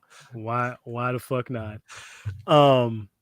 And I joke about this, and we're gonna probably talk about it when we talk about Black RX, but it really is funny night and day watching those shows because Kamen Rider Black is a Kamen Rider show, and Black RX is a Metal Hero show. No, please no, I want expound to on that, elaborate. sir. No, I want to elaborate on that. All right, never mind. All right. But you see what I'm saying? Like, and it's fucking funny because a lot of the people who worked on Metal Heroes, they worked on Black and Black RX. And what I mean by that is that Black RX does a lot of shit that traditional like Metal Hero shit would do. Like, it's a Kamen Rider fighting an alien army. Like, I think that might be one of the first times. Mm-hmm. No, wait. Let me think. I don't know. Every show era one was all. Yeah, but every Showa era has always been an evil organization. It was never aliens. It's like oh, evil organization. All right, cool. They play around with it, like they go, is the great leader an alien? Like that was you one don't of his know. Possible we'll leave it up origin. to your imagination. Yay! And it's like, I'm trying to think, was King Dark an alien? Nah, mutant monster. He was a mutant. Okay, mutant monster. Well, I mean, maybe I'm right then. So it deals with an alien organization, and so a lot of it feels traditionally like it does feel like Gavin or fucking Charivan. Yeah. And a lot of the plots feel kind of Metal Hero-ish. Some of the shit that Kotaru does in that show. Fair enough. Different forms, Robo Rider and all that stuff. Yeah. You know what? You're right. At first I didn't see it, but now you're right. Yeah. But I mean, it's not a bad thing because hey, that's the beauty of having something that's different. It's like, hey, you have to make something that's stark from what you did in Kamen Rider Black. So, hey, let's just do something different with the sequel series. Boom. And go from there. So, I will say this. I've always thought that my sensibilities of seeing people in monster suits was going to go away as I got older, and yes, I'm still watching Power Rangers. I feel like it gets stronger as you get older. It does. So it's like to go back and watch this again on Magnificent Blu-ray. I just love the brutality of him fighting these monsters and like seeing holes get punched and all that. I'm like, all right. I gotta say, man, some of the monster suits, like Plex is on their game on this shit, man. Yeah. Like to this day, some of those suits look really good. Look, if you're a keen eye of Toku, I think some of the monster suits got used for Super Sentai.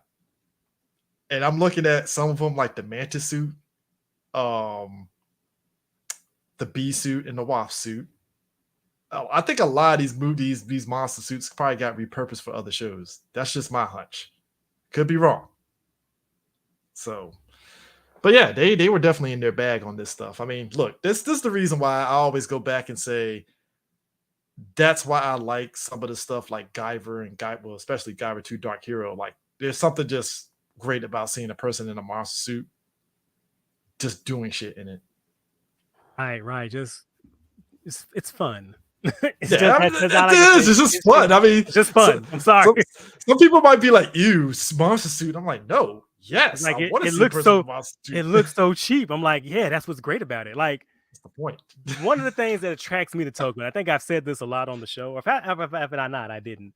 But one of the things that really I like is like the creativity on display. Like, because like, why don't you just watch anime or watch a higher production? But like, no, because like I like seeing how they problem solve. Like they have to create these worlds, create these monsters and shit, and they have to do it on like such a shoestring budget. Like, did you see that interview with the guys, the production crew from Ultraman Decker, where they talked about why they made some of the decisions they made with that show, because initially it wasn't going to be like a Dyna sequel. Like they want to do their own thing, but the higher up from Subaraya were like, yo, we were checking the books and we ain't got money for that. So y'all make that shit work. And they were like, well, damn, let's just see what we can do. And like how they sat around, they talked about how they can use different elements and how they can make a show. And then we get Ultraman Decker, which is a really great Ultraman show. Like it is so energizing to see how actual creative people work around production limitations. You hear that, Pookie? Do you hear that? Oh, I'm sorry, my bad. I feel I have to come up with a witty title involving Pookie for this episode. I don't know what. The Pookie Paradox. The Pookie Paradox. It's like the Pookie Paradox, aka Kamen Rider Black show. Oh. Oh my god, man! Look, watch Kamen Rider, folks. It's a fun watch. Like I said, and it's like I said, it's a critique, but it's not. I won't necessarily say it's a bad critique. I felt like after the first episode where we get it out the way, Kotaro's backstory, it's like all the stuff of him being like the Gorgon creation kind of takes a backseat to just the Monster of the Day stuff, which again, it's not a bad thing, but it's like it becomes a superhero show. It's fine. It's okay. Yeah, it's a superhero show. It's just when you're used to like the current Kamen Rider show after this, that you know what? Oh, go ahead. No, I was going to say, I was just about to say, I don't know about that, because I feel like a lot of the current Kamen Rider shows take a lot of things from Kamen Rider Black. Like, I feel like if you are used to like the Heisei shows, like you will see that DNA in Kamen Rider Black. Yeah. I think because my head was kind of thinking more so because we had just did Kamen Rider 01, and I felt 01 stuck with this storyline of what was going on and stuff, and it didn't deviate it from episode 1, you know. So I'm thinking in terms of that. Now I feel like some people might feel a little snobbish because it's late 80s effects. And, you know, we do have those types in the fandom. They don't want to watch anything pre 2000 or 2010. They're fucking weird, but they're out there. I mean, just saying the Blu-ray quality of it makes you think twice. Because look, I said it when we did Ultraman Ultra Q. Yes, it's in black and white, but it being on Blu-ray and the quality of it looks crisp. Yes. And it's the same thing with Kamen Rider Black on Blu-ray. That shit look crisp as shit. Like, yo, this looks really good. So it's like, but CJ, with the right equipment, it will look just as good over streaming. You wouldn't need the physical Blu-ray. Well, as Landrill said, if you don't have to, we just go to a friend's house that has it. You know, that's all you gotta do. Just go to your friends. If you have a friend's house who has a Netflix account, just go over there and watch it on their home theater. You know, get a sound bar. Get a sound bar from eBay. It's all good. It's all good. This is equivalent to when Xbox One got announced at E3 and they were saying it's always online. Look, I love how petty Sony was. Like, oh, you want to play a game? Here's what you do. Here, you can share it, guys. Pettiest shit ever. I loved it. Then years later, because victory defeats people, they became their worst enemy. You fucking fucks. It's like, but guys, no. Yes, you can be online, but you don't have to be online. I'm like, too late, Sony. You snatched victory from you snatched your victory right in only ways that Sony can do. snatching victory, snatching defeat from the jaws of victory. You shot yourself in the foot, man. Damn it, you had it. You had it on. You couldn't just stop, could you? Studies can be made on the fantastic fumbling that Sony does sometimes. Yeah, Microsoft and Bill Gates by the balls. You had them with the old Clubber Creel 1-2, and you fucked it up. You done fucked it up. Look, I will say this. I think going to your point of people watching this and maybe feeling this way. Look, if Supro got everybody watching Ultraman from every Ultraman. Like, and yes, there are some Ultraman that Supro hasn't put out yet, but the fact list is so small. That list is so short. I can count on two hands. That's how small that shit is. It's two hands. It's not like, man, and that's small. That is small. So it's like the fact that now people can watch Kamen Rider. I'm hoping after Black and Black RX that, yo, real talk, I kind of want Disco Tech to do some of the other Showa era Kamen Rider shows. Well, not discotheque. Was it discotheque? What? Media Blasters. Media Mhm. Blasters is blue balling us because they got the rights to Shin, J, Zo, the first and the next. Get out of here. Yeah, they tease Blu-rays because they released the first Yeah, they years ago teased on for DVD. they teased it for Shin and Jay, didn't they? They teased that whole set, and they're like, and they're also going to come out with Kamen Rider World, and we're like, all right, dope. When is it coming out? They have gone complete radio silent. Ain't heard shit from them, Which is likely to happen first, Prime. but it's okay because they probably realized, hey, they don't need these home video releases. Well, Prime, which is likely to happen first. Physical releases of Shin J and all that, or Shout Factory releasing OG Kamen Rider on DVD. Shout Factory releasing OG Kamen Rider. Oh With wow, poster. you had that much faith? You had that much faith? With poster, but caveat, they're gonna fuck us over, and they're gonna do their shit part 1, part 2 because they are not giving us 98 episodes. They are not. I hate you. I hate giving you. us their I full hate set. you. I hate that you're right. I really hate that you're right. That shit gonna be. They're gonna split that shit down the middle, and it's gonna be 50 a pop for both. But you get 2 exclusive posters. And yet me and you and everybody else is going to be grudgingly, I guess I got to buy it. Here's my credit card. I don't know, CJ, man. Once I get that home theater set up, I might not need it.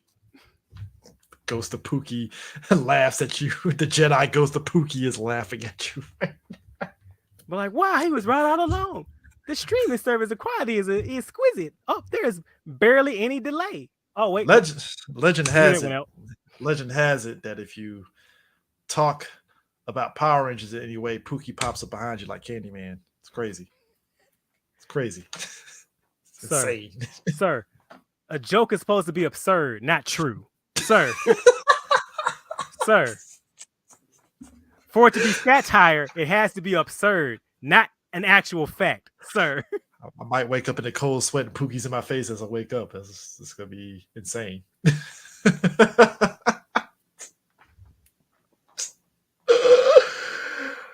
Oh my god, man. Yeah, that's it. That's it for Kamen Rider. Look, folks, Kamen Rider Black, go watch it. It's worth it. Support Kamen Rider, Showa era, any era of Kamen Rider. It's worth watching. You know, that's all I really got. What do you feel we should do next? I feel like it's been a while since we've done Ultraman. I feel like because we've brought up Ultraman, since I brought up Ultraman so much this episode, we probably need to do one. Which one though? That's a tough one. That is. I gotta look on the shelf to see which one I could watch. You mean look, you know what? TV catalog? Yes, my Ultraman catalog. You know what? Since you mentioned it early at the top of the show, how about we do Return of Ultraman? You know what? For Jiro Dan, let's do it. Yes, we should do Return of Ultraman, which you can get at your local Best Buy and any other places that sells Blu-rays. And that shit routinely goes on sale for like $10 or $15. Get that shit, man. $15 tops. I see that Best Buy for it. Get it. Just saying. It is a fantastic show. And like I say, so people credit Ultraman Ace with being the changeover because traditionally Ultraman used to kind of be like the Twilight Zone, but then like Superman shows up at the end. Mm-hmm. And Ultra 7 is just basically like the outer limits. Yeah. And Superman shows up at the end. But they say like, oh, Ultraman Ace is when Ultraman started being a superhero show. I disagree. I think Ultraman started being like a true blood superhero show with Return of Ultraman because Hideki Go is basically a Kamen Rider. Basically. Like complete with training montage scenes and shit. Like you'll see what I mean when you watch the show. Wow. All right. Like I said, it's on my shelf. Once I get the larger place with the GF and stuff, trust me, that set, Ultraman set is gonna be right there out in the open. You're gonna get your home theater set up with your chairs and your sound system, yeah, streaming your Dolby Atmos high quality. Yeah, with my physical release of Power Rangers and Ultraman and Kamen Rider, all that stuff. You don't need it, CJ. I mean, Prime, at some point I have kids, I can show off my physical release instead of But hoping, streaming it is instead of just as hoping, good. instead of hoping to God that when I have kids, those shows are on streaming services and not lost to the dearth of the internet. And ultimately, that's my whole stance. Because look, if you take nothing else from the shit I say, the shit I do, I want you all to realize that I am always pro-consumer, pro-choice. Look, And I love Disney. I would like to get Falcon Winter Soldier on physical release. That would be nice. look, We've been preaching that all day. Like, I love streaming, but can I get some of this stuff on physical? Streaming is just convenient, but at the end of the day, I want as few barriers between me and the product as possible. And I'm not up to the whims of if the company decides to pull shit down. And again, need I say, in my initial statement, I wasn't blaming that motherfucker for there not being any physical release. Oh, no, I was pointing out how the fuck he was talking to you niggas. Like, y'all let this motherfucker talk to y'all like that? And y'all okay with that shit? Not me. I'd be like, ride a dick, dog. Like, and I think I told him to go kick rocks. I'm sorry. I didn't say kick rocks. I would never say ride a dick, but the sentiment will still be there. I'm sorry. I didn't say kick rocks. I said that's not enough. I want someone to force feed him rocks. That's what I said. My bad. Prime, I just take it a step further. How about we just waterboard them and just be done with it? The statement for me does not represent Prime's views. It's only my views alone. Just saying. I'm just like, look, I wish that man, I wish he lives a long and happy, fruitful life. And I wish his fans find some self-respect because that's it. I mean, you can. I mean, that's it. That's all. Because I think at the end of the day, it's like this. Critique of something doesn't mean it's hate. So if we're critiquing a writer or we're critiquing Cookie or whoever, it doesn't mean that we hate the guy. To improve. We want you to do better. You want to do better. I had motherfuckers in my mentions like, oh, you hate Power Rangers. Nigga, I love Power Rangers. I love this shit. Have you seen Prime's shelf? He has all the Power Ranger releases. What are we talking about here? Have you seen my fucking house? I got Power Ranger shit. And if my camera was on, and it's not because I need the goddamn haircut, but if my camera was on, directly behind me is a big ass fucking wall of Power Ranger shit. Like, we talk at length about how as much as we begrudge the fucking Lightning collections, we still got the goddamn toys. So it's like, come on, guys. Like, we just want shit to be better. And just like I say, love yourself. Like, don't give. This is not medieval king. Like he has not earned your fealty just because he gives you like a crumb of pussy of attention. You do not have to dick ride that crumb bum because he is like bro. Look, I understand George Lucas having that level of yes man. Like I say, Cookie, his shit is a half of inch above mid. The most unseasoned ass chicken shit. Like, is it good? No. Is it bad? It is what it is. Right. It is what it is. And motherfuckers will fight you into the street for this average ass motherfucker. I don't understand. Like, are y'all that desperate for attention, for a validation? Like, look, I know we've been in the desert for years, brothers and sisters, and everything in between. I've been there with you. Mm-hmm. But we don't have to reward his fucking behavior because he has been an absolute piece of shit. Thank you. So, folks, next time, Return to Ultraman. And actually, next time, number one, live stream of Once and Always. That's happening. Before the Pookie Patrol shuts us down. Jumps on our Twitch stream. What the fuck are you guys doing? And it's like streaming Power Rangers, so everybody watches. Like, what are we talking about here? Like, come on. After that, Return to Ultraman. So I think we can leave off with this. Respect yourself. Watch Kamen Rider Black. Yeah, love yourself, respect yourself, and watch Kamen Rider Black. Support Discotech. Buy it on Blu-ray. If you can't, hey, stream it if you can. By any means. And if you can't, go to your friend's house. You can stream it there too. Go to Starbucks and use their Wi-Fi to stream Kamen Rider Black. How about that? Boom. How about that? How about that? That in Don't mind. you don't have to get a sound bar from eBay. You can just go to you can just go to Starbucks. It's okay. Oh man. Starbucks, the company that endorses Kamen Rider. A vente latte kick. All right, so with that in mind, we'll catch you guys later. Peace out. Vida Zen dudes. Suck a dick, Pookie.